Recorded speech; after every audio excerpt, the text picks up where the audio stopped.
الرحمن الرحیم الحمدللہ رب العالمین والصلاة والسلام علی سید الانبیاء والمرسلین وعلی آلہ واصحابہ اجمعین اما بعد۔ حضرات اکابر اور معزز رفقاء کرام، آج کی یہ بہت منفرد قسم کی مجلس جس منفرد تقریب کے لیے منعقد کی گئی تھی، اللہ کی مشیت وما تشاؤون الا یشاء اللہ رب العالمین کہ دارالعلوم دیوبند کے محتمل حضرت مولانا ابو القاسم دامت برکاتہم کی تشریف آوری طے تھی، اور دارالعلوم رحیمیہ سے جاری ہونے والے فتاویٰ کا ایک منتخب مجموعہ جلد اول اس کا اجرا ہونا تھا، لیکن چونکہ ان اکابر کی تشریف آوری نہیں ہو سکی، اس لیے اب اس مجلس کو بہرحال منعقد ہونا تھا اور منعقد کی جا رہی ہے۔ اب اس وقت ضرورت اس بات کی ہے کہ ہم یہاں سے کچھ لے کر کے جائیں۔ تو حضرات، فتاویٰ کا مجموعہ دارالعلوم رحیمیہ کا پچھلی پوری تاریخ میں جتنے فتاویٰ وہاں سے جاری ہوئے اور وہ مختلف حضرات وہاں فتاویٰ کا کام کرتے رہے، ان کا ایک منتخب مجموعہ اس وقت مرتب ہوا ہے، اور اس کی ایک جلد، پہلی جلد جو ہے اس کا اجرا ہونا تھا۔ حضرات، فتویٰ کی جمع ہے، فتویٰ تقویٰ کے وزن پر ہے۔ فتویٰ کے معنی آتے ہیں بند چیز کو کھولنا، غیر مبہم چیز کو واضح کرنا، نامعلوم چیز کو بتانا، اور فتویٰ کے ایک معنی یہ بھی آتے ہیں جوامردی، قوت، اظہار شجاعت، یہ معنی بھی آتے ہیں۔ اسی سے ہے فتن۔ فتوے کا معنی ہوتے ہیں دین جاننے والا کسی مسئلے کے نہ جاننے والے کو دین کا حکم بتائے۔ یہ دین جاننے والا جب مستند ہوگا تو اسی کے بعد کہی ہوئی بات جو ہے وہ فتویٰ کہلائے گی۔ فتوے کا لفظ قرآن کریم میں بھی ہے، وَيَسْتَفْتُونَكَ قُلِ اللَّهُ يُفْتِيكُمْ فِي الْكَلَالَةِ، بلکہ بعض محققین کا کہنا یہ ہے کہ قرآن کریم میں لفظ فتویٰ تقریباً 11 جگہوں پر آیا ہے، احادیث میں بکثرت یہ لفظ موجود ہے۔ اس وقت فتاویٰ رحیمیہ دارالعلوم رحیمیہ کشمیر کا اجرا ہونے والا ہے۔ اس حوالے سے ضرورت محسوس ہوئی کہ کشمیر کی تاریخ میں دیکھا جائے کہ کشمیر کی تاریخ میں فتویٰ کب کب اور کس کس طرح سے شائع ہوا ہے۔ تو اس کے لیے میں مختصراً عرض کروں گا، آپ ذہن میں رکھ لیں، امید ہے کہ آئندہ آپ کو کام دے گا کہ کشمیر میں اسلامی تاریخ کے 5 مرحلے ہیں۔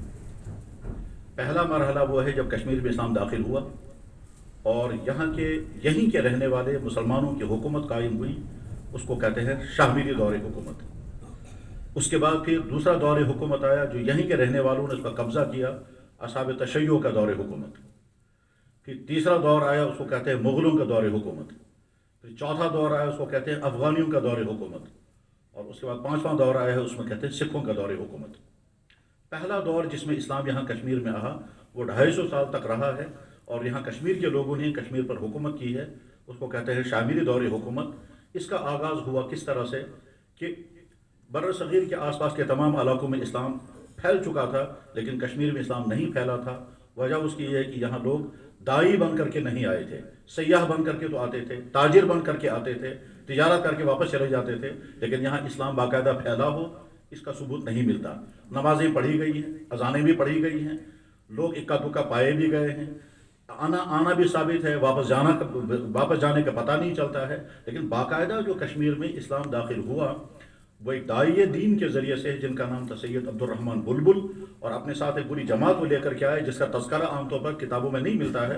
عبد الرحمن بلبل نے یہاں کے اس وقت کے راجا جس کا نام تھا رنچن، اس سے ملاقات کی، اور ملاقات کرنے کے بعد اس نے اسلام قبول کیا۔ اس کا نام صدر الدین رکھا گیا۔ عبد الرحمن بلبل پہلے داعی اسلام، اور پہلا شخص جس نے اسلام قبول کیا ہے وہ ہے صدر الدین، جو پہلے رنچن کے نام سے تھا۔ اس طرح سے گویا کشمیر کی تاریخ یہ بتا رہی ہے کہ یہاں اسلام دعوت کے ذریعے پہنچا، نہ اس میں لالچ تھا، نہ اس میں کوئی پریشر تھا، نہ کوئی دھوکہ تھا، اپنی طلب تھی، اللہ کا فضل تھا، اور داعی کی محنت تھی۔ اسلام یہاں شروع ہو گیا، لیکن اللہ کا فیصلے کے مطابق بہت تھوڑے عرصے میں عبد الرحمن بلبل بھی رخصت ہو گئے، اور صدر الدین جو پہلا مسلمان تھا وہ بھی وفات پا گیا، اور یہ دونوں ایک ہی جگہ دفن ہیں یہاں سری نگر کشمیر میں۔ اس کے بعد پھر شمس الدین نام کے شخص نے حکومت قائم کی، اور شمس الدین شاہ میر کے نام سے اس نے اپنی حکومت کا آغاز کیا. پھر آگے چل کر کے اس کا بیٹا حکمران بنا، اس کا نام تھا جمشید. اس کے بعد اس کا بیٹا حکمران بنا، اس کا نام تھا شہاب الدین. شہاب الدین کے زمانے میں بخارا یا سمرقند سے ایک بزرگ آئے، ان کا نام تھا ملا احمد علامہ. یا تو یہ شاہ ہمدان کے خاندان سے ہی تھے یا ان کے خاندان کا آگے چل کر کے ان کا آپس میں کوئی تعلق جڑتا ہے، لیکن شاہ ہمدان سے بہت پہلے یہ آئے ہیں. اور انہوں نے یہاں آ کر کے اس زمانے کے بادشاہ سلطان شہاب الدین کے زیر حکومت میں فتاویٰ کا ایک مجموعہ تیار کیا اور اس کا نام رکھا انہوں نے فتاویٰ شہابیہ. یہ کشمیر کی تاریخ میں پہلا فتوی کی کتاب لکھی گئی، الفتاویٰ شہابیہ. کہا جاتا ہے اس کے نسخے کہیں موجود ہیں لیکن وہ شائع نہیں ہوئی. اور اس وقت کے امام، اس وقت کے اگر اس کے بعد علماء آئے ہیں تو وہ اسی فتاویٰ شہابیہ سے مسائل لیتے تھے. یاد رکھنا چاہیے کہ عبد الرحمن بلبل حنفی المسلک تھے، ان کے ساتھ آنے والے اشخاص وہ بھی حنفی تھے، اور یہ جو فتاویٰ شہابیہ ہے یہ بھی حنفی مسلک کے مطابق لکھی گئی ہے. ابھی شاہ ہمدان کا عروج کشمیر میں نہیں ہوا ہے. اس کے بعد پھر ملا احمد کہاں چلے گئے، ان کی وفات کب ہوئی، دفن کہاں ہوئے، اس سے ہمیں بحث نہیں ہے. سلطان شہاب الدین کی وفات ہو گئی، اس کے بعد اس کا بیٹا آ گیا، اس کا نام تھا علاؤالدین کے بعد اس کا بیٹا حکمران بنا، اس کا نام تھا قطب الدین کے زمانے میں حضرت شاہ ہمدان رحمہ اللہ تعالیٰ کشمیر تشریف لائے. عبد الرحمن بلبل اور شاہ ہمدان کے درمیان تقریباً 50 سال کا فاصلہ ہے. شاہ ہمدان رحمہ اللہ تعالیٰ جب کشمیر تشریف لائے تو چونکہ وہ شافی المسلک تھے، لیکن یہ بھی تمام چونکہ آپ حضرات طالب علم رہے ہیں، طالب علمی زندگی پر رہنا چاہیے. شاہ ہمدان اصل میں شافی نہیں تھے، اصل میں وہ حنفی تھے، لیکن جس بزرگ کے ساتھ ان کا بیعت کا تعلق تھا وہ شافی المسلک تھے. تو شاہ ہمدان نے یہ سوچا کہ روحانی فیض کے لیے ضروری ہے کہ میں اپنے شیخ کے ساتھ ہم مسلک ہو جاؤں، ورنہ شاید مجھے اپنے شیخ کا پورا فیض نہیں پہنچ سکے گا. اس لیے مجھے اپنے شیخ سے پورا فیض اٹھانے کے لیے اگر اپنے مسلک کو بھی بدلنا پڑے تو یہ لوگوں کے لیے میں نہیں بدل رہا ہوں، اپنی ذات کے لیے بدل رہا ہوں. چپلے اپنے خاندان والوں کو انہیں حنفی رہنے دیا اور ذاتی طور پر وہ شافی بن گئے، اور اس کے بعد پھر صرف اپنے شیخ سے فیض اٹھانے کے لیے. اور اس کی مثالیں تاریخ میں ملتی ہیں، جیسے حضرت مولانا روم کے شاگرد تھے، ان کے مرید تھے حسام الدین چلفی، وہ شافی المسلک تھے، اور مولانا روم جو ہیں جلال الدین رومی وہ حنفی تھے. اس کے نتیجے میں پھر حسام الدین چلفی نے بھی حنفیت قبول کی تاکہ اپنی شہر سے پورا فیض اٹھا سکے. بہرحال شاہ ہمدان رحمہ اللہ تعالیٰ جب تشریف لائے تو انہوں نے یہاں لوگوں کو اسلام کی دعوت دی، اور اسلام کی دعوت دیتے ہوئے لوگ مسلمان ہوتے گئے، اور شاہ ہمدان کے ذریعے سے جن لوگوں نے کلمہ پڑھا وہ سارے حنفی بنتے گئے. حنفی بنتے گئے، اس کا نتیجہ یہ ہوا کہ کشمیر میں پہلے اسلام سے محروم افراد کی تعداد زیادہ تھی، اور اب شاہ ہمدان رحمۃ اللہ کی محنت و قربانی سے پورے کشمیر میں اسلام کے ماننے والوں، نور توحید سے آراستہ انسانوں کی تعداد زیادہ ہو گئی اور ایمان سے محروم لوگوں کی تعداد کم ہو گئی. لیکن اس کے باوجود بہت اثر و رسوخ والے افراد یہاں موجود تھے. شاہ ہمدان رحمہ اللہ تعالیٰ واپس چلے گئے. ان کا ارادہ تھا کہ پھر ہمیشہ کشمیر کے لیے بسیں، مگر وہ مقدر نہیں تھا اور راستے میں ان کی وفات ہو گئی. اس طرح سے ختلان میں وہ مدفون ہو گئے. البتہ انہوں نے اپنے بیٹے جو 10 سال کی یا 12 سال کی عمر کے تھے محمد حمدانی، ان کو وصیت کی کہ تم واپس جا کر کے کشمیر کے دین کی آبیاری کرنا، وہاں میں نے جو درخت لگایا ہے اس کی پاسبانی کرنا، اور اپنے مریدین اور اپنے شاگردوں سے کہا کہ اس میرے بیٹے کی علمی اور روحانی تربیت کریں. چنانچہ ان کے مریدین نے، ان کے تلامذہ نے، ان کے خاندان والوں نے محمد حمدانی کی بہت اچھی طرح سے تربیت کی. تقریباً 10 سال اور 22 سال کی عمر میں محمد حمدانی علمی اور عملی اور اخلاقی اور روحانی اعتبار سے مکمل ہو کر کے پھر کشمیر تشریف لائے ہیں، اور اس وقت پورے کشمیر میں ان کا استقبال کیا. یہ غیر شادی شدہ نوجوان لڑکا تھا، اور اس وقت یہاں کشمیر میں سلطان سکندر شاہ کی حکومت تھی، اور اس کے وزیر جو تھے وہ ایمان سے محروم شخص تھے اور بہت سخت مزاج کے آدمی کے تھے. لیکن میر محمد حمدانی رحمہ اللہ تعالیٰ جو جوان رانا تھے ان سے ملاقات کی، اور وہ شخص جو ایمان سے محروم تھا وہ سہبڑ کے بجائے سیف الدین بن گیا. پھر سیف الدین نے میر محمد حمدانی سے درخواست کی کہ میں نے آپ کی دعوت پر اسلام قبول کر لیا، اب ایک مہربانی آپ یہ کریں کہ میری پیشکش بھی قبول کر لیں. چنانچہ میر محمد حمدانی نے کہا آپ کی پیشکش کیا ہے؟ انہوں نے کہا وعدہ کرو گے تو میں بتاؤں گا. انہوں نے کہا وعدہ تو کرنا مشکل ہے لیکن بتا دیجیے. انہوں نے کہا میری بیٹی سے آپ نکاح کر لیں. چنانچہ میر محمد حمدانی کا نکاح سہبٹ جو بعد میں سیف الدین بنے ان کی بیٹی کے ساتھ ہوا. باریا اس کا نام تھا، اور یہاں چاڈورا کے علاقے میں کسی جگہ وہ مدفون ہے. میر محمد حمدانی رحمہ اللہ تعالیٰ کے آنے سے اسلام اور زیادہ مستحکم ہوا. جن خطوں میں لوگوں نے ابھی کلمہ نہیں پڑھا تھا وہ مضبوط ہو گئے، مسلمانوں کو دینی تربیت شروع ہو گئی، اور انہوں نے ہی سری نگر کا عیدگاہ، سری نگر کا ملکہ اور مختلف مقامات کی تعمیر ہونے والی خانقاہوں کی آبیاری بھی کی، ان کا احیاء بھی کیا، ان کا استحکام بھی ہوا. بہرحال اس طرح سے شاملی دور حکومت چلتا رہا آگے. اس بیچ میں علماء بھی آتے گئے، کتابیں بھی لکھی جاتی رہی ہیں، لیکن باقاعدہ فتاویٰ کی کوئی کتاب اس بیچ میں نہیں لکھی گئی، یہاں تک کہ شاملی دور حکومت جو تقریباً 250 سال تھا وہ شاملی دور حکومت ختم ہو گیا، اور اس کے بعد پھر دوسرا دور حکومت شروع ہوا جس میں بہت یہاں مظالم ہوئے ہیں. اور اس مظالم کے زمانے میں بھی یہاں بڑے بڑے صاحب علم تھے، جس میں شیخ یعقوب ظرفی، بابا داؤد خاکی، اسی طرح سے محدث شمس الدین پال، محدث جوہرنا، ملا حاجی کشمیری، حتیٰ کہ ایک بابا داؤد مشکاتی نام کے بزرگ تھے جن کو مشکات شریف زبانی یاد تھی. شیخ یعقوب ظرفی رحمہ اللہ تعالیٰ بہت متسلم قسم کے حنفی تھے.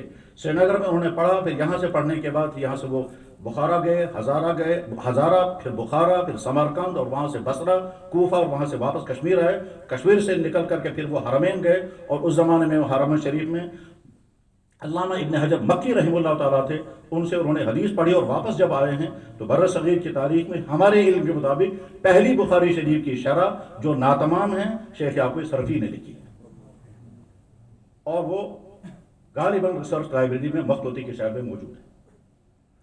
اسی طرح سے اس دور سے پہلے سلطان سکندر شاہ، جس کے متعلق تاریخوں میں عجیب واقعات لکھے ہوئے ہیں، سلطان سکندر شاہ کے زمانے میں جب مسائل بیان ہوتے تھے تو سب سے زیادہ مشکل مسئلہ پیش آتا تھا تقسیم میراث. تو تقسیم میراث کے مسئلے حل نہیں ہوتے تھے، تو ایک بزرگ پیدا نکلے جو خراسان سے آئے تھے، اور وہ سید احمد حمدانی کے نام سے تھے، سید احمد خراسانی کے نام سے تھے. انہوں نے تنویر السراج کے نام سے سراجی کی شرح لکھی جو بر صغیر میں پہلی شرح ہے. اس سے پہلے سراجی، کیونکہ اس سے پہلے سراجی نہ پڑھائی جاتی تھی اور نہ اس کی کوئی شرح لکھی گئی تھی. یہاں بر صغیر میں پہلی شرح وہی لکھی گئی ہے. دور اور آگے چلتا رہا، یہاں تک کہ وقت چونکہ کم ہے، بہت زیادہ تفصیل سے بتانے کا وقت نہیں ہے. دور آگے چلتا رہا، یہاں تک کہ وقت آیا ہے کہ یہاں پر ملا معین الدین نقشبندی نام کے ایک بزرگ نے اپنے ساتھ 5 بڑے علماء کو ملایا، اور پھر انہیں ایک بورڈ بنا کر کے فتاویٰ کا کام شروع کیا، اور فتاویٰ نقشبندیہ نام کی کتاب لکھی، جس میں تقریباً فقہ حنفی کی 20 کتابوں کو سامنے رکھا.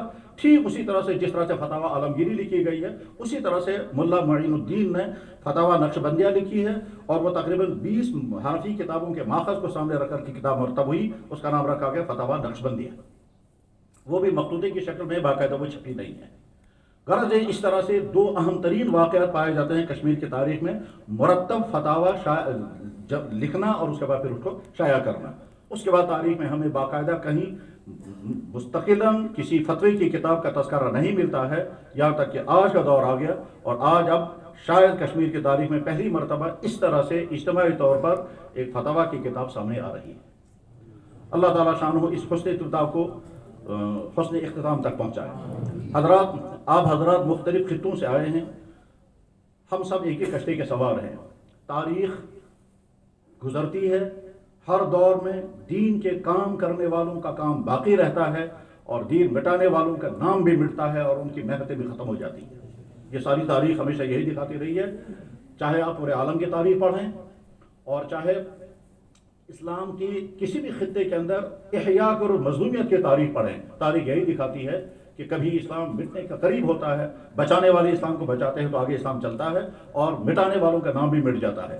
اگر میں اس کی مثال اگر میں عرض کرنا چاہوں گا تو ہم سب نے سنا ہوگا تاتاریوں نے اسلام کو مٹانے کے لیے، مسلمانوں کو ختم کرنے کے لیے جو کچھ کیا وہ پوری انسانی تاریخ میں کہیں نہیں ملتا. اسلامی تاریخ میں نہیں، پوری انسانی تاریخ میں نہیں.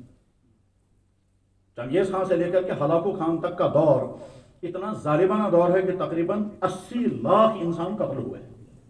صرف بغداد کے اندر 14 لاکھ مسلمان شہید ہوئے. بخارا کی اینٹ سے اینٹ بجا دی گئی تھی، لیکن بعد میں اللہ تعالیٰ شانوں نے انہی تاتاریوں کو اسلام کی دعوت سے نوازا، اور اب ان ظالم تاتاریوں کی ساری نسلیں مسلمان ہو گئی. ایک شخص بھی باقی نہیں بچا ہے کہ جس نے اسلام قبول نہ کیا ہو. تب آگے تاتاری بھی مٹ گئے، ان کے اگلی نسلیں مسلمان ہو گئی. بخارا مٹنے کے بعد اب پھر دوبارہ ابھر گیا. اس کے بعد پھر کمیونزم کا زمانہ آ گیا، بخارا پھر مٹ گیا تھا، آج پھر بخارا ابھر رہا ہے. تاریخ یہی بتاتی ہے. ہم جس خطے میں آباد ہیں، اس خطے میں اسلام کی حفاظت کی ذمہ داری ہمارے کندھوں پر ہے. آپ یہ طے کر کے جائیں کہ انشاءاللہ ہم ایک اپنی ذاتوں کے اعتبار سے نمونے کے انسان بنیں گے. نمونے کے انسان کے معنی کیا ہوتے ہیں؟ آپ کا نام عالم بن چکا ہے، آپ کسی کا نام حافظ ہے، کسی کا نام قاری ہے، کسی کا نام عالم ہے. ہم سب جانتے ہیں کہ ہمارا علم کس درجے کا ہے. جب علماء نہیں رہے تو ہم اصاغر کو کہا گیا یہی آج کے زمانے کے مولوی ہیں. تو گویا اس کے معنی یہ ہیں کہ آج کے زمانے کے مسلمانوں کے لیے آئیڈیل اور نمونہ ہم کو بننا ہے. ہمارا ایمان بھی پختہ ہونا چاہیے، ہمارے اعمال اچھے ہونے چاہیے، ہمارا اخلاق اچھا ہونا چاہیے، ہمارے اندر غیرت دین ہونی چاہیے، حکمت و تدبر ہونا چاہیے، دور اندیشی ہونی چاہیے، اپنے بڑوں سے لینے کا مزاج ہونا چاہیے، اپنے ساتھیوں کے ساتھ ربط و تعلق ہونا چاہیے. جو شخصی اوصاف ہیں وہ سارے شخصی اوصاف ہمارے اندر موجود ہونے چاہیے، کیونکہ ہمیں اس خطے میں آج کے عہد میں دین کی حفاظت اور اشاعت کا کام کرنا ہے. ہم جی رہے ہیں اپنی ذاتوں کے لیے نہیں. ہاں اپنی ذاتوں کے لیے جی سکتے ہیں، بلکہ ایسا بھی ہو سکتا ہے کہ ایک انسان بہت اونچا کام کر رہا ہے، وہ اپنی ذات کے لیے کر رہا ہے، لیکن ہم اپنی ذاتوں کے لیے نہیں جئیں گے. ہم اگر جئیں گے تو اپنے نبی کے دین کے لیے جئیں گے. یہ سوچ کر کے اس خطے میں دین کی حفاظت کے لیے اب دوسری کسی جگہ سے آنے والا کوئی نہیں ہے. ہمیں ہی اپنے دین کو پڑھنا ہے، ہمیں اپنے دین کو پڑھانا ہے، ہمیں اپنی دین کی اشاعت کرنی ہے، ہمیں اپنی دین کی حفاظت کے سارے کام کرنے ہیں.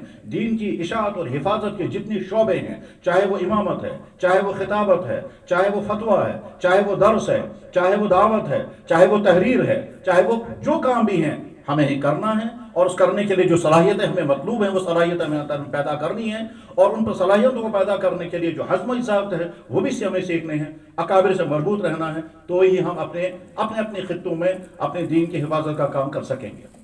حضرات، مشکل دور آتا ہے، گزر جاتا ہے. چلے کلام ہر سال آتا ہے، گزر جاتا ہے. موسم بہار پھر آ جاتا ہے. مگر مسئلہ یہ ہے کہ چلے کلام کے اندر کس نے اپنے وجود کو بچا لیا، اور جو اپنے وجود کو بچا لیتا ہے وہ اگلے موسم بہار میں پھر ابھر جاتا ہے. ٹھیک اسی طرح سے ہمیں اپنے مدارس، اپنی دعوت و تبلیغ کے کام، اپنے مساجد، اپنے سارے نہج کو بچا کر کے اور حکمت و تدبیر کے ساتھ آگے چلانا ہے. نہ مایوس ہونا چاہیے، نہ گھبرانا چاہیے، نہ مشتعل ہونا چاہیے، نہ بے تدبیری اختیار کرنی چاہیے. یاد رکھنا چاہیے کہ جب بھی کوئی کام کیا جائے یا مشوروں سے کیا جاتا ہے، دوسروں سے رائے لے کر کیا جاتا ہے. ایمان والوں کی تو مثال دی گئی، امر شورا بینہم. تو دوسروں سے مشورہ کر کے جب ہم آگے چلیں گے تو انشاءاللہ ثم انشاءاللہ اللہ کی رحمتیں ہمارے ساتھ ہوں گی. اسلام محفوظ رہے گا، اگلی نسلوں تک پہنچے گا، اور ذریعے کے طور پر ہم استعمال ہوں گے. فتوے کا کام بہت نازک ترین کام ہے، اس میں کوئی شک نہیں. فتویٰ دراصل فقہ اور فتویٰ دونوں جڑے ہوئے بھی ہیں، اور دونوں کبھی کبھی الگ بھی ہو جاتے ہیں. فتویٰ کچھ اور ہوتا ہے، فقہ کچھ اور ہوتا ہے. حضرت علامہ انور شاہ صاحب رحمہ اللہ تعالیٰ نے فرمایا فتویٰ کبھی عرف کے مطابق ہوتا ہے، کبھی حدیث کے مطابق ہوتا ہے، کبھی عوام کی سہولت کے اعتبار سے ہوتا ہے، اور کبھی قرآن کے حکم منشے کے مطابق ہوتا ہے. فتوے کی نوعیتیں بدل جاتی ہیں. بلکہ میں اگر تازہ مثال عرض کرنا چاہوں تو میں عرض کر دیتا ہوں. آج صبح مجھے کسی شخص نے فون پر پوچھا کہ کیا میں اپنی والدہ کو اپنی کڈنی دے سکتا ہوں. صورتحال ساری پوچھنے کے بعد میں نے کہا ہاں ضرور آپ دے سکتے ہیں، اس میں کوئی حرج نہیں ہے. اور جب ہم یہاں حاضر ہو رہے تھے 11:45 تھے تو ایک شخص نے مجھے فون کیا، کہنے لگے جناب ہم پہلی مرتبہ تبلیغ کے ساتھ جڑے ہیں، ہم آوارہ لڑکے تھے، غریب خاندانوں کے ہیں، اور اب پسماندہ علاقے میں ہیں، ہم اپنی مسجد بنانا چاہتے ہیں، ہمارے پاس وسائل نہیں ہیں. میں یہ سوچ رہا ہوں کہ میں اپنی کڈنی بیچ کر کے اس کا پیسہ مسجد کو لگاؤں. کڈنی بیچ دے سکتا ہوں یا نہیں؟ ابھی میں جب حاضر ہو رہا تھا میں نے کہا ہرگز ایسا نہیں کریں گے آپ. کڈنی بیچ کر کے مسجد میں پیسہ لگانے کی اجازت نہیں ہے. لیکن پھر کیا کرو؟ تو اب مفتی کی ذمہ داری ہوتی ہے کہ وہ حل بتائے. تو میں نے کہا نمبر 1 آپ حضرات مسجد تعمیر کرنے کا ارادہ کر لیں. نمبر 2 مسجد کنکریٹ بلڈنگ کا نام نہیں ہے. اگر آپ صرف شڑ کھڑا کریں گے، بلکہ اگر صرف اس پر ٹینٹ لگائیں گے وہ بھی آپ کی مسجد ہو جائے گی. تو آپ شڑ کھڑا کر دو، نماز شروع کر دو. نمبر 3 یہ کہ اتفاق کے ساتھ نماز جب آپ شروع کر دیں گے، سارے ساتھی مل کر کے تبلیغ کا کام اس میں کرتے رہو تو انشاءاللہ اللہ تعالیٰ راستے کھول دیں گے. غرض یہ کہ فتویٰ نام ہے حالات کے مطابق شریعت کے احکام بیان کرنا. منہ بند کر کے نماز پڑھنے کی فقہا نے کراہت کا قول نقل کیا ہے. صاف لکھا ہوا تمام کے فتویٰ کی کتابوں میں کہ منہ بند کر کے نماز پڑھنے کی میں کراہت ہے. لیکن جب کورونا کا مسئلہ آ گیا، ساری دنیا کے مفتی حضرات نے فیصلہ کیا کہ ماسک لگا کے نماز پڑھنے میں کوئی مسئلہ نہیں ہے. ٹھیک اسی طرح سے صفوں کو اکثار کھڑا کر کے نماز پڑھنے کی تلقین احادیث میں آئی ہے.